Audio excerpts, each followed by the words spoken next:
அதிமுக ஒன்றிணைய வேண்டும் என தற்கொலை செய்து கொண்ட மகேந்திரனின் திருவுருவப் படத்திற்கு அதிமுக முன்னாள் அமைச்சரும் விருதுநகர் மேற்கு மாவட்ட செயலாளருமான KT ராஜேந்திர பாலாஜி மலர்தூவி வீரவணக்க அஞ்சலி செலுத்தினார். அதிமுகவின் தஞ்சை கிழக்கு மாவட்ட வர்த்தக அணி இணைச் செயலாளராக இருந்தவர் பூக்கடை மகேந்திரன். இவர் அதிமுக நிர்வாகிகள் ஒன்றிணைய வேண்டும் என்று சமீபத்தில் வீடியோ பதிவிட்டு தற்கொலை செய்து கொண்டார். இந்த சம்பவம் அதிமுக நிர்வாகிகள் தொண்டர்களிடையே அதிர்ச்சியை ஏற்படுத்தியது. இந்நிலையில் அவருக்கு வீர வணக்கம் செலுத்தும் நிகழ்ச்சி திருத்தங்கல் பாலாஜி நகரில் உள்ள மாவட்ட அதிமுக தலைமை அலுவலகத்தில் நடைபெற்றது. அதிமுக முன்னாள் அமைச்சரும் விருதுநகர் மேற்கு மாவட்ட செயலாளருமான KT ராஜேந்திர பாலாஜி தலைமையேற்று மகேந்திரனின் திருவுருவப் படத்திற்கு மலர்தூவி வீரவணக்க அஞ்சலி செலுத்தினார். இதில் அதிமுக நிர்வாகிகள் ஏராளமானோர் கலந்து கொண்டு அஞ்சலி செலுத்தினர்.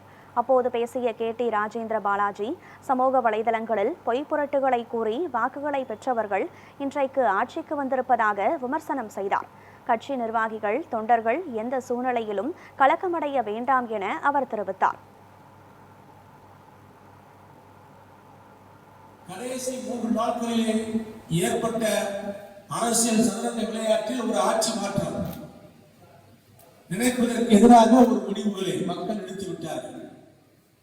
அதிலும் உண்மையான கருத்து என்ன என்று இன்றும் புலம்பிக் கொண்டுதான் இருக்கிறோம். ஆகிய அந்த வெற்றியை பற்றி நாம் பிரமாண்டமாக பேச வேண்டியது கிடையாது.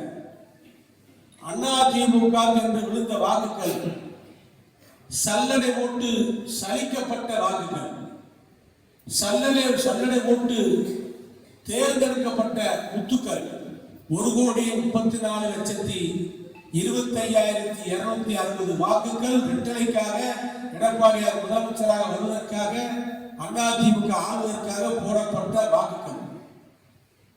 இந்த வாக்குகள் இது ஒரு நிலையான வாக்குகள். எந்த சூழ்நிலையும் நமக்காக இந்த வாக்குகளை அதிமுக தலைமையில் உள்ள கூட்டணிக்காக எடப்பாடியாருக்காக விழுந்த வாக்குகள்.